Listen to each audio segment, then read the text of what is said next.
ओम नमो भगवते वासुदेवाय। जय श्री हरि।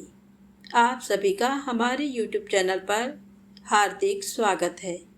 आज वैशाख मास के शुक्ल पक्ष की एकादशी है। इस एकादशी को मोहिनी एकादशी के नाम से जाना जाता है। आप सभी को मोहिनी एकादशी पर्व की हार्दिक शुभकामनाएं। आज हम सुनेंगे मोहिनी एकादशी व्रत की पौराणिक कथा। इन कथाओं को श्रद्धा, भक्ति और प्रसन्न चित्त मन से पूरा अवश्य सुनिएगा, क्योंकि इन कथाओं को सुनने मात्र से 1000 गौदान का फल प्राप्त होता है। साथ ही व्यक्ति की समस्त मनोकामनाएं पूर्ण होती हैं। तो प्रेम से बोले लक्ष्मी नारायण भगवान की जय हो। तो आइए सबसे पहले शुरू करते हैं प्रथम पूज्य गणेश जी की पौराणिक कथा। गणेश जी को प्रथम देव माना गया है। शुभ कार्य करने से पहले भगवान गणेश जी का ध्यान किया जाता है। माना जाता है कि किसी भी शुभ कार्य करने से पूर्व गणेश जी की वंदना और स्तुति से कार्य में आने वाले विघ्न समाप्त हो जाते हैं। इसीलिए भगवान जी को विघ्नहर्ता भी कहा जाता है।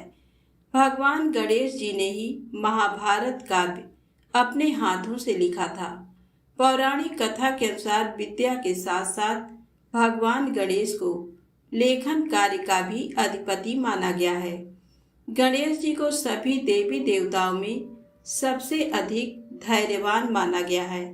उनका चित्त स्थिर और शांत बताया गया है।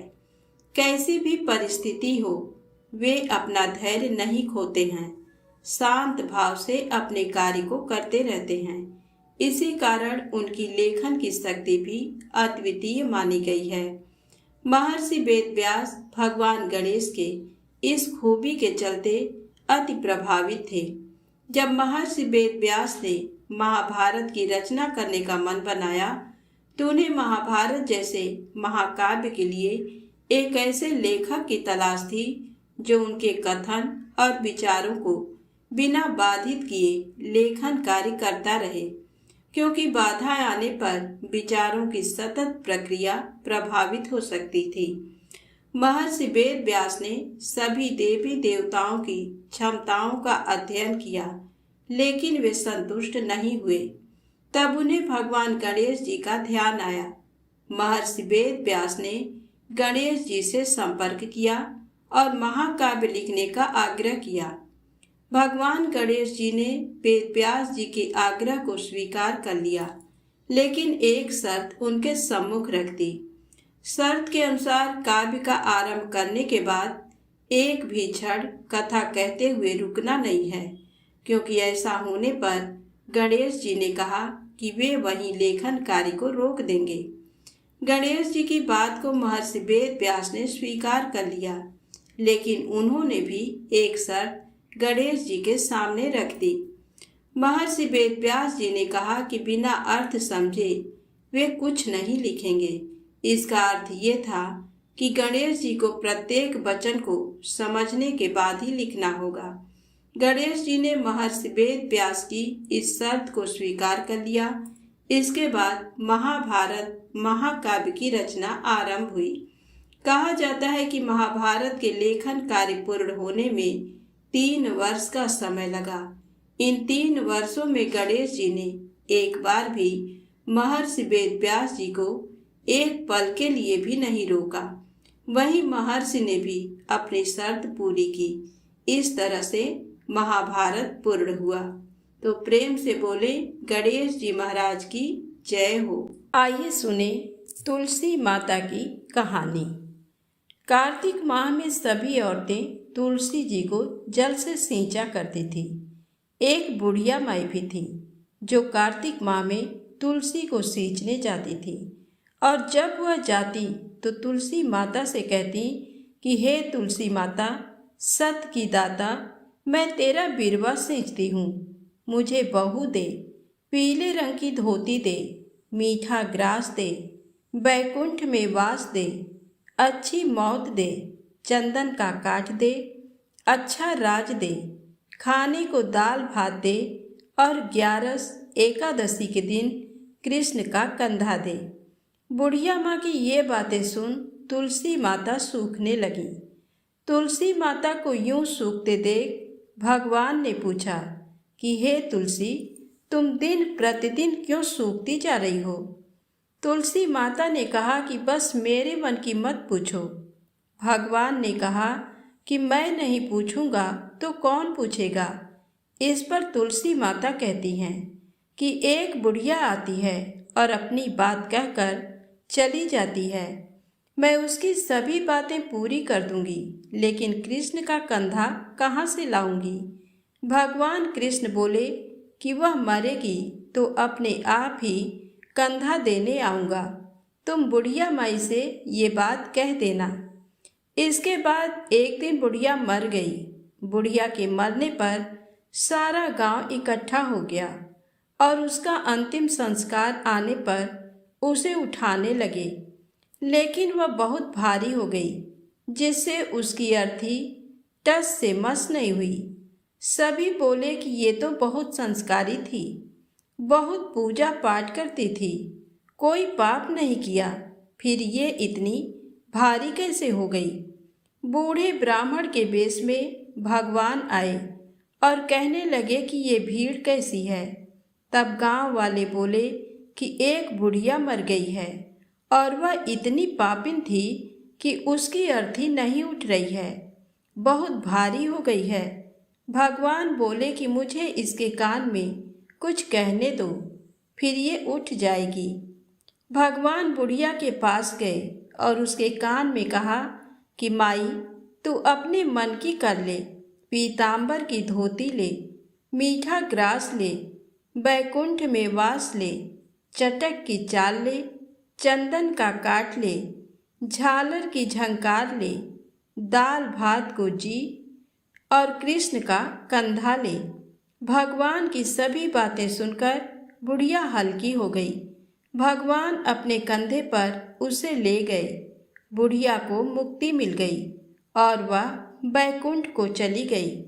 हे तुलसी माता, जैसे आपने उस बुढ़िया माई की मुक्ति की, वैसे सभी की करना। जैसे भगवान ने उसे कंधा दिया, वैसे हमें भी देना।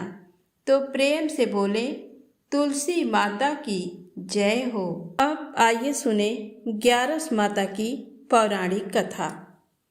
एक बार एक राज्य में एक राजा रहा करता था। राजा बहुत ही बुद्धिमान और बलशाली था। राजा सदैव अपनी प्रजा का बहुत अच्छे से ध्यान रखता था। प्रजा भी अपने राजा को बहुत पसंद करती थी। राजा की 2 बेटियां थीं। राजा अपनी दोनों बेटियों से बहुत प्रेम करता था। राजा की छोटी बेटी देखने में बहुत सुंदर और आकर्षक थी और राजा की बड़ी बेटी छोटी बेटी के मुकाबले थोड़ा कम सुंदर थी। राजा की छोटी बेटी 11 माता की पूजा किया करती थी और सभी लोग राजा की छोटी बेटी से बहुत प्रेम करते थे और बहुत प्रशंसा किया करते थे। राजा भी अपनी छोटी बेटी को बड़ी बेटी से अधिक प्रेम करता था, जिस कारण राजा की बड़ी बेटी को अपनी छोटी बहन से बहुत नफरत होने लगी थी। राजा की दोनों बेटियां जब बड़ी हो गईं, तब एक पड़ोस राज्य में रहने वाला राजकुमार राजा की बड़ी बेटी के लिए रिश्ता लेकर आया। लेकिन जैसे ही उस राजकुमार की नज़र राजा की छोटी बेटी पर पड़ी, तो वह राजकुमार राजा की छोटी बेटी पर आकर्षित हो गया और उससे पहली नज़र में प्रेम कर बैठा। उस राजकुमार ने राजा की बड़ी बेटी के साथ विवाह करने से मना कर दिया और उसने राजा से कहा कि मैं आपकी छोटी बेटी से विवाह करना चाहता हूँ। जिसके बाद राजा की बड़ी बेटी ये देखकर अपनी छोटी बहन से बहुत क्रोधित हो गई और राजा की बड़ी बेटी ने अपनी छोटी बहन को अपना सबसे बड़ा दुश्मन मान लिया। राजा की बड़ी बेटी ने अपनी छोटी बहन से बदला लेने का निर्णय किया, जिसके लिए उसने अपनी छोटी बहन को जान से मारने का प्लान बनाया। राजा की बड़ी बेटी ने अपनी छोटी बहन को मारने के लिए सबसे पहले एक लड्डू में जहर मिलाकर अपनी छोटी बहन को दे दिया और उसको लड्डू खाने के लिए कहा। लेकिन लड्डू खाने के बाद भी छोटी बहन को कुछ नहीं हुआ। बड़ी बहन ये देखकर बहुत आश्चर्यचकित हो गई, लेकिन बड़ी बहन ने हार नहीं मानी और उसने जब रात में छोटी बहन अपने कमरे में सो रही थी तब एक मटके में सांप रखकर उसे कमरे में छोड़ दिया। लेकिन सांप भी छोटी बहन का कुछ नहीं कर पाया।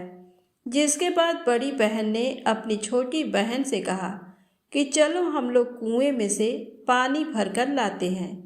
जिसके लिए वह अपनी छोटी बहन को पानी भरने के बहाने कुएं के पास ले गई और उसने अपनी छोटी बहन को कुएं में धक्का दे दिया। लेकिन छोटी बहन को तब भी कुछ नहीं हुआ, क्योंकि हर बार ग्यारस माता उसकी रक्षा कर रही थी और उधर बड़ी बहन अपने सारे प्रयासों के बाद असफल हो रही थी, जिससे वह बहुत क्रोधित होती जा रही थी। फिर उसने अपनी छोटी बहन के पास जाकर उससे खुद ही पूछा कि मेरी छोटी बहन, तुमको पता है भगवान ने सबकी मृत्यु एक निश्चित समय पर लिखी हुई है और कैसे तुम्हारी मृत्यु होगी, क्या ये तुम जानती हो? तब छोटी बहन ने अपनी बड़ी बहन को बताया कि हाँ, मैं तो जानती हूँ मेरी मृत्यु कैसे होगी। छोटी बहन से ये सुनकर बड़ी बहन मन ही मन बहुत प्रसन्न होने लगी और उसने अपनी छोटी बहन से कहा कि तो मुझे अपनी मृत्यु का राज बताओ। छोटी बहन ने अपने बड़ी बहन से कहा कि मेरी मृत्यु तो एक तोते में है। जो तोते के गले में एक हार है, उससे मेरी मृत्यु होगी। जब तक कोई भी व्यक्ति तोते को मारकर वह हार अपने गले में पहनेगा तो मैं मूर्छित हो जाऊंगी, और जैसे ही उस हार को अपने गले से उतारेगा तो मैं वापस से जीवित हो जाऊंगी। अपनी छोटी बहन की मृत्यु का राज जानकर बड़ी बहन बहुत ही खुश हो गई और उसने अपनी छोटी बहन को मारने के लिए उसके पालतू तोते को ढूंढना शुरू कर दिया। और छोटी बहन को इस बात का आभास हो गया था कि कोई उसकी जान लेना चाहता है, जिसके लिए वह अपने पिताजी के पास गई और उसने अपने पिताजी से कहा कि पिताजी, मेरी मृत्यु के बाद आप मुझे जलाइएगा मत, बल्कि आप मुझे अपनी पुरानी वाली हवेली में एक पलंग में लिटाकर छोड़ दीजिएगा। अपनी छोटी लड़की की ये बात सुनकर राजा बहुत आश्चर्यचकित हो गए। राजा ने अपनी छोटी बेटी से पूछा, बेटी, तुम ये क्या कह रही हो? तब राजा की छोटी बेटी ने बताया, पिताजी, समय किसी के लिए नहीं रुका है, कब क्या हो जाए किसी को कुछ पता नहीं है। और फिर राजा ने अपनी छोटी बेटी से कहा कि तुम ऐसी बातें क्यों कर रही हो? 2-3 दिन में तो तुम्हारा विवाह है। लेकिन छोटी बेटी ने अपने पिताजी को ऐसा करने पर मजबूर कर दिया और उनसे वचन ले लिया। राजा ने भी अपनी छोटी बेटी की बात स्वीकार कर ली और 2-3 दिनों के बाद जब शादी का समय आया तब राजकुमार बारात लेकर राजा के घर आया और राजकुमार और राजा की छोटी बेटी का विवाह शुरू हो गया।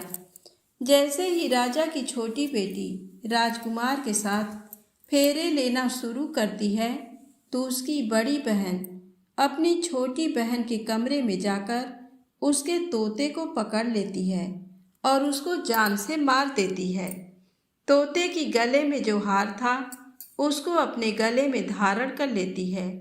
जैसे ही बड़ी बहन उस हार को अपने गले में धारण करती है तो उधर छोटी बहन 3.5 ही फेरे ले पाती है और वहीं पर बेहोश होकर गिर जाती है। जिसके बाद राजा ने बड़े बड़े वैद्य हकीमों को बुलवाया और अपनी छोटी बेटी का इलाज करने के लिए कहा। राजा की बात सुनकर वैद्य ने छोटी बेटी को जब चेक किया तो राजा को बताया कि आपकी छोटी बेटी ना तो जीवित है और ना ही मरी हुई है। ये मैं ऐसा पहली बार देख रहा हूँ। राजा ने वैद्य और हकीम को ये बात बाहर बताने से मना कर दिया और उनको कहा कि अगर तुमने ये बात किसी को बाहर बताई तो हम तुम्हें फांसी दे देंगे। राजा ने अपनी छोटी बेटी को पुराने महल में ले जाकर एक पलंग पे लिटा दिया और वहाँ कुछ सैनिक को तैनात कर दिया।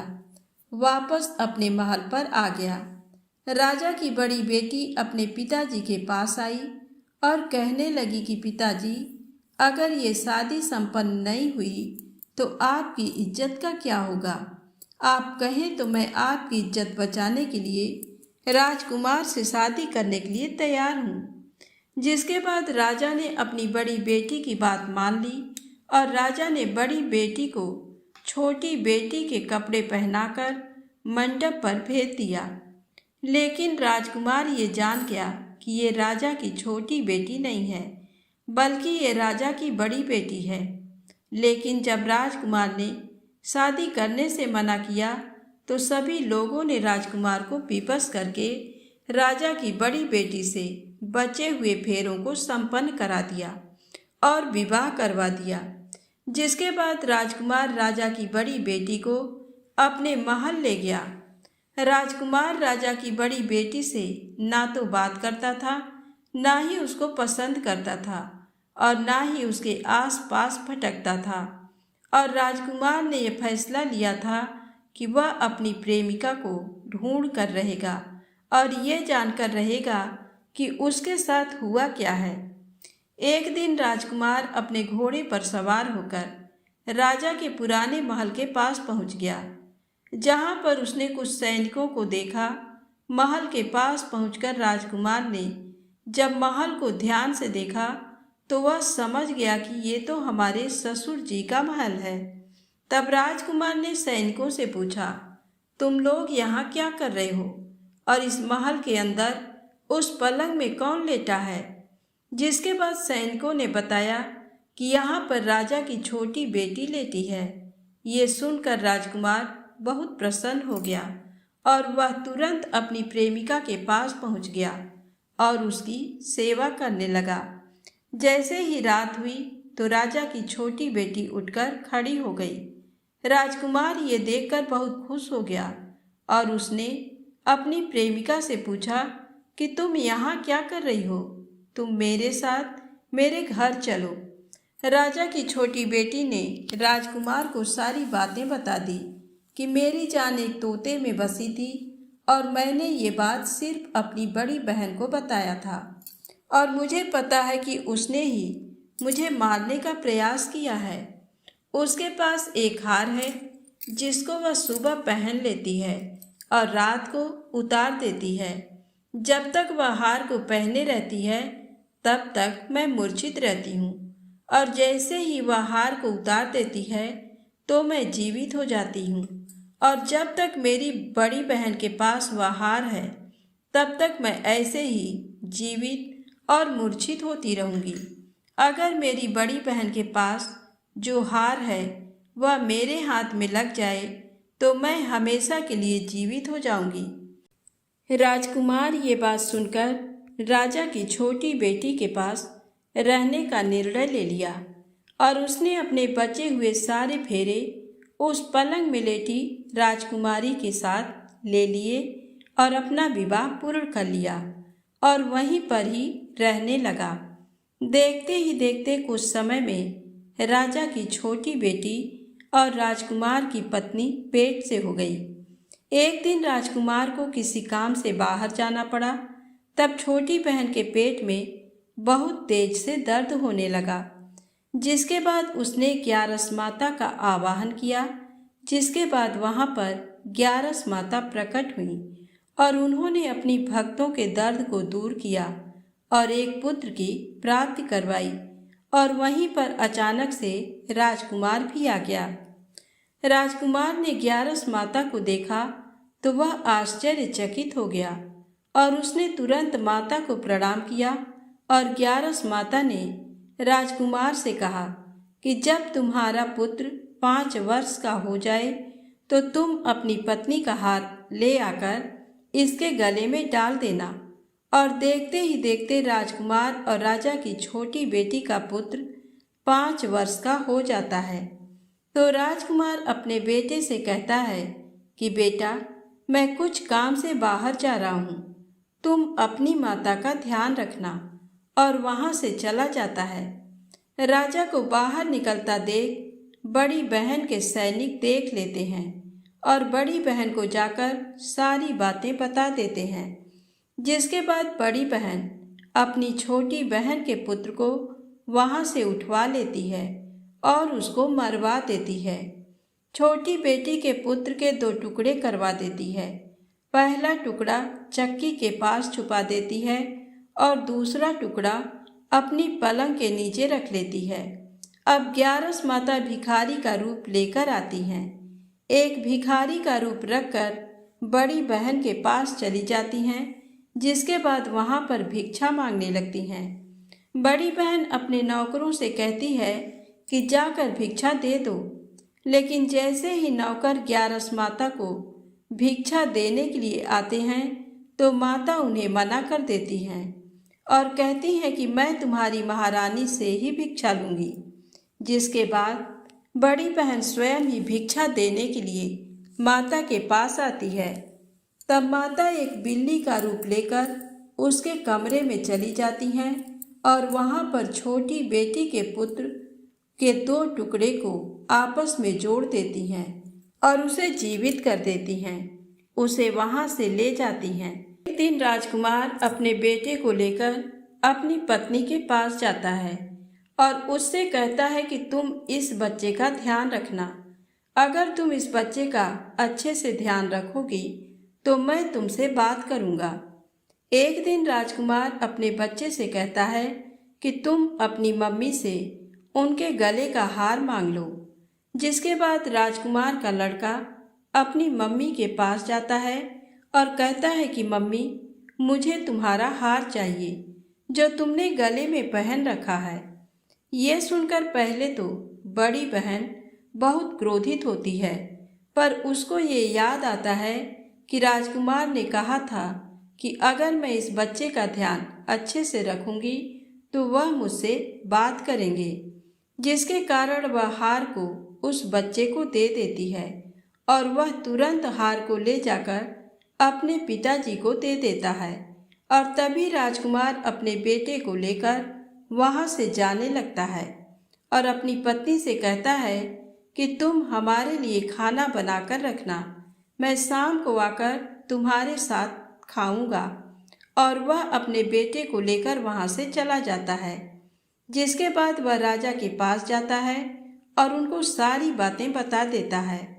राजा अपनी बड़ी बेटी की ये करतूत सुनकर बहुत क्रोधित होते हैं और अपनी परवरिश पर ही दोष देने लगते हैं और राजकुमार को अपनी छोटी बेटी के साथ रहने के लिए आदेश देते हैं। तो प्रेम से बोले 11 माता की जय हो। मोहिनी एकादशी व्रत की पौराणिक कथा। इस कथा को आप पूरा अवश्य सुनिएगा, क्योंकि इस कथा को सुनने मात्र से 1000 गौदान का फल मिलता है। यदि आपको ये कथाएं अच्छी लगे तो लाइक अवश्य करिएगा, चैनल को सब्सक्राइब करें और ज़्यादा से ज़्यादा इन कथाओं को शेयर करिएगा। तो आइए कथा को शुरू करते हैं। प्रेम से बोले लक्ष्मी नारायण भगवान की जय हो। धर्मराज युधिष्ठिर कहने लगे कि हे कृष्ण, वैशाख मास की शुक्ल पक्ष की एकादशी का क्या नाम है तथा उसकी कथा क्या है, इस व्रत की क्या विधि है, ये सब विस्तार पूर्वक बताइए। तब भगवान श्री कृष्ण कहने लगे कि हे धर्मराज, मैं आपसे एक कथा कहता हूँ जिसे महर्षि वशिष्ठ ने श्री रामचंद्र जी से कही थी। एक समय श्री राम बोले कि हे गुरुदेव, कोई ऐसा व्रत बताइए जिससे समस्त पाप और दुख का नाश हो जाए। मैंने सीता जी के वियोग में बहुत दुख भोगे हैं। महर्षि वशिष्ठ बोले, हे राम, आपने बहुत सुंदर प्रश्न किया है। आपकी बुद्धि अत्यंत शुद्ध तथा पवित्र है। यद्यपि आपका नाम स्मरण करने से मनुष्य पवित्र और शुद्ध हो जाता है, तो भी लोक हित में ये प्रश्न अच्छा है। वैशाख मास में जो एकादशी आती है उसका नाम मोहिनी एकादशी है। इसका व्रत करने से मनुष्य सब पापों तथा दुखों से छूटकर मोह जाल से मुक्त हो जाता है। मैं इसकी कथा कहता हूँ, ध्यान पूर्वक सुनो। सरस्वती नदी के तट पर भद्रावती नाम की एक नगरी में द्युतिमान नामक चंद्रवंशी राजा राज्य करता था। वहाँ धन धान्य से संपन्न व पुण्यवान धनपाल नामक वैश्य भी रहता है। वह अत्यंत धर्मालु और विष्णु भक्त था। उसने नगर में अनेक भोजनालय, प्याऊ, कुएं, सरोवर, धर्मशाला आदि बनवाए थे। सड़कों पर आम, जामुन, नीम आदि के अनेक वृक्ष भी लगवाए थे। उसके 5 पुत्र थे, सुमना, सद्बुद्धि, मेधावी, सुकृति और धृष्ट बुद्धि। इनमें से 5वां पुत्र धृष्ट बुद्धि महापापी था। वह पितर आदि को नहीं मानता था। वह वेश्या, दुराचारी मनुष्यों की संगत में रहकर जुआ खेलता और पर स्त्री के साथ भोग विलास करता तथा मद्य मांस का सेवन करता था। इसी प्रकार अनेक कुकर्मों में वह पिता के धन को नष्ट करता रहता था। इन्हीं कारणों से त्रस्त होकर पिता ने उसे घर से निकाल दिया था। घर से बाहर निकलने के बाद वह अपने गहने कपड़े बेचकर अपना निर्वाह करने लगा। जब सब कुछ नष्ट हो गया तो वेश्या और दुराचारी साथियों ने उसका साथ छोड़ दिया। अब वह भूख प्यास से अति दुखी रहने लगा। कोई सहारा न देख चोरी करना सीख गया। एक बार वह पकड़ा गया तो वैश्य का पुत्र जानकर चेतावनी देकर छोड़ दिया गया, मगर दूसरी बार फिर पकड़ में आ गया। राजा की आज्ञा से इस बार उसे कारागार में डाल दिया गया। कारागार में उसे अत्यंत दुख दिए गए। बाद में राजा ने उसे नगरी से निकल जाने को कहा। वह नगरी से निकल वन में चला गया। वहां वन्य पशु पक्षियों को मारकर खाने लगा।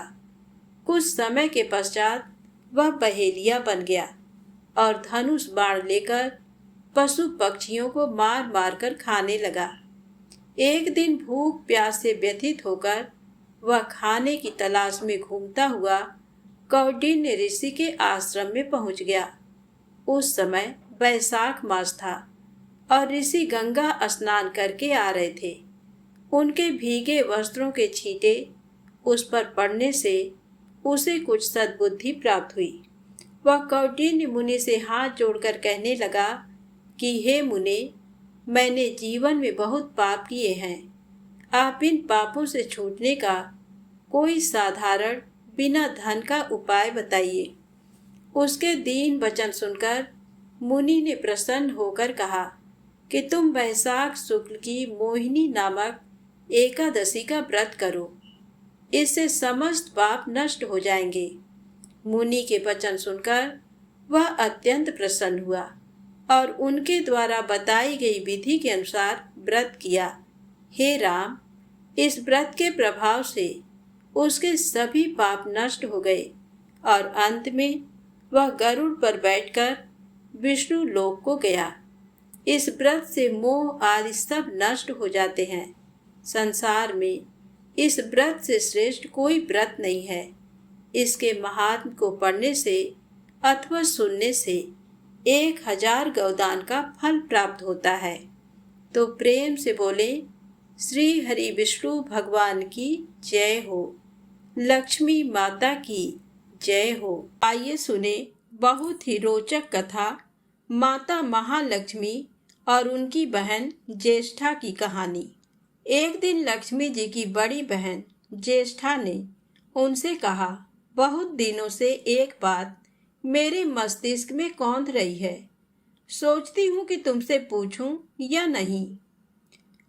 लक्ष्मी जी ने मुस्कुरा कर कहा, ऐसी क्या बात है बहन, मन में जो कुछ भी है निसंकोच पूछो। वैसे भी कोई बात मन में न रखकर उसका समाधान कर लेना ही बुद्धिमानी है। तब अलक्ष्मी ने कहा, मैं अक्सर यही सोचती रहती हूँ कि सुंदरता में हम दोनों बराबर हैं। फिर भी लोग तुम्हारा आदर करते हैं और मैं जहाँ भी जाती हूँ वहाँ उदासी छा जाती है। मुझे लोगों की घृणा और क्रोध का शिकार होना पड़ता है, जबकि हम दोनों सगी बहनें हैं। ऐसा क्यों? तब लक्ष्मी जी ने हंसकर कहा, सगी बहन या समान सुंदरता होने से ही आदर नहीं मिलता। उसके लिए अपने को भी कुछ करना चाहिए। लोग मेरा आदर इसलिए करते हैं क्योंकि मैं उनके घर पहुंचते ही सुख के साधन जुटा देती हूँ। संपत्ति और वैभव से आनंदित होकर लोग मेरा उपकार मानते हैं, तभी मेरी पूजा करते हैं। उधर तुम्हारा ये हाल है कि जिसके यहाँ भी तुम जाती हो उसको गरीबी, रोग और आपदा सहनी पड़ती है। इसी वजह से लोग तुमसे घृणा करते हैं। कोई आदर नहीं करता। आदर पाना है तो दूसरों को सुख पहुंचाओ। ज्येष्ठा को लक्ष्मी जी की बात चुभ गई। उन्हें लगा कि लक्ष्मी को अपनी महिमा का अभिमान हो गया है। उन्होंने तड़प कर कहा, लक्ष्मी, तुम मुझसे हर बात में छोटी हो, अवस्था में भी और प्रभाव में भी। मुझे उपदेश देने का भी विचार न करो। अगर तुम्हें अपने वैभव का अहंकार है तो मेरे पास भी अपना एक प्रभाव है।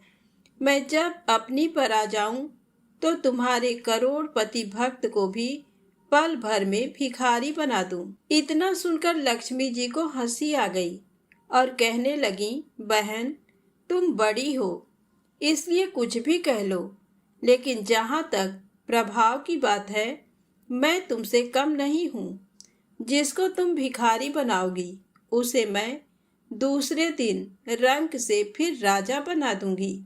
मेरी महिमा का अभी तुम्हें पता ही कहाँ है। अलक्ष्मी ने कहा, और तुम्हें भी मेरी महिमा का पता ही नहीं है। जिसकी तुम सहायता करोगी उसे मैं दाने दाने के लिए भी मोहताज कर दूंगी। लक्ष्मी जी ने कहा, देखो बहन, दाने दाने के लिए तुम उसे मोहताज कर सकती हो जिससे मैं रूठ जाऊं, जिसके सिर पर मेरा वरद हस्त ना हो, उसका तुम कुछ भी बिगाड़ सकती हो। परंतु जिस पर मेरी कृपा दृष्टि है उसका कोई भी बाल तक बांका नहीं कर सकता। अगर तुम अपना प्रभाव दिखाने को इतनी ही उतावली हो रही हो तो कल अपना प्रभाव दिखाकर देख लेना। अलक्ष्मी बोली, ठीक है, बोलो कहाँ चलें? तब माता लक्ष्मी ने कहा, दूर क्यों जाएं? पास ही के गांव में एक ब्राह्मण रहता है, उसका नाम है दीनानाथ। वह हर रोज मंदिर में पूजा करने जाता है और मेरा पक्का भक्त है। उसी पर हमें अपनी अपनी महिमा दिखानी है। ज्येष्ठा को ताव आ गया। उन्होंने हाथ झटक कर कहा, ठीक है, देख लेना, कल तुम्हारा सिर ही झुक जाएगा। कहकर वह एक ओर चली गईं। लक्ष्मी जी वहीं खड़ी बहन के क्रोध और अहंकार पर मुस्कुराती रहीं। दूसरे दिन दोनों बहनें गांव के विष्णु मंदिर में पहुंची। उन्होंने वेश बदल रखा था। साधारण स्त्रियों की तरह वे दोनों मंदिर के द्वार पर बैठ गईं। लोगों ने देखा तो अवश्य, लेकिन किसी ने उनकी ओर कोई खास ध्यान नहीं दिया। ध्यान देने वाली कोई खास बात थी भी नहीं। वह मंदिर था और वहां हर रोज दीन दुखी आते जाते रहते थे। वहां आने वाले सभी किसी न किसी परेशानी में घिरे रहते थे। फिर भला उन्हें किसी दूसरे की परेशानी से क्या सरोकार हो सकता था। थोड़ी देर बाद वहां दीनू पंडित आया। दोनों बहनों की नजरें उस पर जम गईं। पूजा करके जब वह लौटने लगा तो ज्येष्ठा ने कहा, लक्ष्मी, वह तुम्हारा भक्त आ रहा है, बन पड़े तो कोई सहायता करो। माता लक्ष्मी ने कहा, हाँ, करती हूँ। लक्ष्मी जी ने एक पोला बांस दीनू के रास्ते में रख दिया। जिसमें मोहरें भरी हुई थी। ज्येष्ठा ने बांस को छूकर कहा, अब तुम मेरा प्रभाव भी देख लेना। पूजा करके लौट रहे दीनू ने रास्ते में पड़ा हुआ वह बांस का टुकड़ा उठा लिया। उसका विचार था कि वह किसी काम आ जाएगा। घर में 100 जरूरतें होती हैं। अभी वह पंडित कुछ ही आगे बढ़ा था कि उसे एक लड़का मिला। लड़के ने पहले पंडित जी से राम राम की, फिर बड़ी ही नम्रता से बोला, पंडित जी, मुझे अपनी चारपाई के लिए बिल्कुल ऐसा ही बांस चाहिए। दादाजी ने ये कहकर भेजा है कि जाओ बाजार से ले आओ। ऐसा बांस पंडित जी कहाँ मिलेगा? दीनू ने कहा, मैंने मोल नहीं लिया, रास्ते में पड़ा था सो उठा लाया। लो, तुम्हें जरूरत है तो तुम ही रख लो। वैसे बाजार में 1 रुपए से कम का नहीं है। लड़के ने चवन्नी देते हुए कहा, मगर मेरे पास तो ये चवन्नी ही है पंडित जी। अभी तो आप इसे ही रखिए, बाकी 12 आने शाम को दे जाऊंगा। पंडित जी खुश थे कि बिना किसी हील हुज्जत के रुपया कमा लिया। दीनू पंडित ने चवन्नी लेकर बांस लड़के को दे दिया और वह चवन्नी अपनी डोलची में रख दी। मंदिर के पास खड़ी दोनों देवियां ये सारी लीला देख रही थी। ज्येष्ठा ने कहा, लक्ष्मी, देखा तुमने, तुम्हारी इतनी सारी मोहरें मात्र 1 चवन्नी में बिक गई। और अभी क्या, ये चवन्नी भी तुम्हारे भक्त के पास नहीं रुकेगी। चलो उसके पीछे चलते हैं और देखते हैं कि क्या होता है। दोनों बहनें दीनू के पीछे पीछे चलने लगीं। एक तालाब के पास दीनू ने डोलची रख दी और कमल के फूल तोड़ने लगा। उसी बीच एक चरवाहे का लड़का आया और डोलची में रखी हुई चवन्नी लेकर भाग गया। दीनू को पता ही नहीं चला। फूल तोड़कर वह अपने घर चलने लगा। इतने में वही लड़का आता हुआ दिखाई दिया जिसने चवन्नी देकर उससे बांस ले लिया था।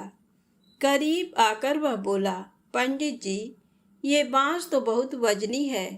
दादाजी ने कहा है कि कोई हल्का बांस चाहिए, इसकी चारपाई ठीक ना होगी। ये लीजिए, आप अपना बांस वापस ले लीजिए। कहकर उसने बांस पंडित जी के हवाले कर दिया। दीनू ने बांस ले लिया, लेकिन चवन्नी तो डोलची में थी ही नहीं। तब उसने कहा, बेटा, चवन्नी तो कहीं गिर गई, तुम मेरे साथ घर चलो, वहां दूसरी दे दूंगा। इस समय मेरे पास एक भी पैसा नहीं है। तब आप जाइए, मैं शाम को आकर घर से ले लूंगा। ऐसा कहकर लड़का अपनी राह लौट गया। बांस फिर से पंडित जी के ही पास आ गया और लक्ष्मी जी हौले से मुस्कुराईं। उनको इस प्रकार मुस्कुराते देखकर ज्येष्ठा मन ही मन में जल उठी। वह बोली, अभी तो खेल शुरू ही हुआ है, देखती चलो कि मैं इसे कैसे तिगनी का नाच नचाती हूँ। दीनू बेचारा इन सब बातों से बेखबर अपनी ही धुन में आगे बढ़ा चला जा रहा था। उसे क्या पता था कि वह शतरंज का मोहरा बना हुआ है। वह तो धूप छांव की भांति दोनों बहनों का प्रभाव सहता चुपचाप चला जा रहा था। आगे चलकर गांव का एक अहीर मिला। उसने दीनू को चवन्नी वापस करते हुए बताया, पंडित जी, मेरा लड़का आपकी डोलची से ये चवन्नी उठा लाया था। वह बड़ा ही शैतान है। मैं आपकी वही चवन्नी लौटाने आया हूँ। हो सके तो उस शैतान को माफ कर दीजिएगा। दीनू ने आशीर्वाद देकर चवन्नी ले ली और प्रसन्न मन से उस लड़के को पुकारने लगा, जो शाम को घर आकर चवन्नी लेने की बात कहकर लौटा जा रहा था। आवाज सुनकर लड़का लौट आया। अपनी चवन्नी वापस पाकर वह भी प्रसन्न हो गया। दीनू पंडित निश्चिंत मन से घर की ओर बढ़ने लगा। उसके एक हाथ में पूजा की डोलची थी और दूसरे में वही 5 हाथ का लंबा बांस। राह चलते दीनू पंडित सोच रहा था, बांस तो काफी वजनी है तो मजबूत भी होगा, क्योंकि ठोस है। इसे दरवाजे के छप्पर में लगा दूंगा, कई साल के लिए बल्ली से छुटकारा मिल जाएगा। ज्येष्ठा को उसके विचार पर क्रोध आ गया। लक्ष्मी जी के प्रभाव से दीनू को लाभ होता देख वह मन ही मन बुरी तरह जली जा रही थी। जब उन्होंने देखा कि पंडित का घर करीब आ गया है, तो कोई उपाय न पाकर उन्होंने दीनू को मारने का विचार किया। उन्होंने कहा, लक्ष्मी, धन संपत्ति तो मैं छीन ही लेती हूँ, अब तुम्हारे भक्त के प्राण भी ले लूंगी। देखो वह किस तरह तड़प तड़प कर मरता है। और वह तुरंत सांप बनकर दीनू की ओर दौड़ पड़ी। लक्ष्मी जी को तनिक भी घबराहट नहीं हुई। वह उसी तरह खड़ी मुस्कुराती रही। सहसा दीनू चौंक पड़ा। एक भयानक सांप फन उठाए उसकी ओर झपट रहा था। प्राण तो सभी को प्रिय होते हैं, उपाय रहते कोई अपने को संकट में नहीं पड़ने देता। दीनू ने पगडंडी वाला रास्ता छोड़ दिया और एक ओर को भागने लगा। लेकिन सांप बनी ज्येष्ठा उसे भला कहाँ छोड़ने वाली थी। वह तो उस गरीब के प्राणों की प्यासी हो चुकी थी। वह भी दीनू के आगे पीछे दाएं बाएं बराबर दौड़ती ही रही। दीनू घबरा गया। उसने हाथ जोड़कर कहा, नाग देवता, मैंने तुम्हारा कुछ नहीं बिगाड़ा, शांति से अपनी राह लौट जाओ। आखिर क्यों मुझ गरीब के पीछे पड़े हो? व्यर्थ में किसी ब्राह्मण को सताना अच्छी बात नहीं है। लेकिन वह नाग तो ज्येष्ठा का रूप था, जो दीनू को किसी भी तरह से डसना चाहता था। प्रार्थना पर कुछ भी ध्यान न देकर वह सांप एक बारगी फुफकारता हुआ झपट पड़ा। जब दीनू ने देख लिया कि बिना संघर्ष किए अब जान नहीं बचेगी, तो उसने प्राण रक्षा के लिए भरपूर जोर लगाकर वही बांस सांप के ऊपर दे मारा। धरती से टकराते ही बांस के दो टुकड़े हो गए और उसके भीतर भरी हुई मोहरें खन खनाकर बिखर गईं, जैसे लक्ष्मी जी हंस रही हों। दीनू के मुंह हैरतपूर्ण चीख सी निकली। अरे! थोड़ी देर के लिए वह ठगा सा खड़ा आंखें फाड़े उन मोहरों की ओर देखता रहा। एक पल के लिए तो वह सांप को भूल ही गया, परंतु फिर जैसे उसे झटका सा लगा। सांप का ध्यान आते ही उसने उसकी ओर गर्दन घुमाई तो देखा कि बांस की चोट से सांप की कमर टूट गई है और वह लहूलुहान अवस्था में झाड़ी की ओर भागा जा रहा है। दूसरे क्षण वह मोहरों पर लौट गया और कहने लगा, तेरी जय हो लक्ष्मी माता, जीवन भर का दारिद्र्य आज दूर हो गया। तेरी महिमा कौन जान सकता है। चलो अब घर में बैठकर तुम्हारी पूजा आरती करूँगा। और फिर जल्दी जल्दी उसने सारी मोहरें अंगोछे में बांध दी और लंबे लंबे कदमों से घर की ओर चल दिया। पीछे एक पेड़ की छाया में खड़ी लक्ष्मी अपनी बहन ज्येष्ठा से मुस्कुरा कर पूछ रही थी, कहो बहन, सच बताना, बड़प्पन की था मिली कि अभी नहीं? बड़प्पन किसी को कुछ देने में ही है, उससे छीनने में नहीं। ज्येष्ठा ने कोई उत्तर नहीं दिया। वह चुपचाप उदास खड़ी रही। लक्ष्मी जी ने उनका हाथ पकड़कर कहा, फिर भी हम दोनों बहनें हैं, जहाँ रहेंगी साथ ही रहेंगी। आओ अब चले। तो प्रेम से बोले, माता लक्ष्मी की जय हो। यदि आपको कहानी अच्छी लगी हो तो प्लीज़ चैनल को लाइक सब्सक्राइब अवश्य करें। जय माता दी, जय भोलेनाथ।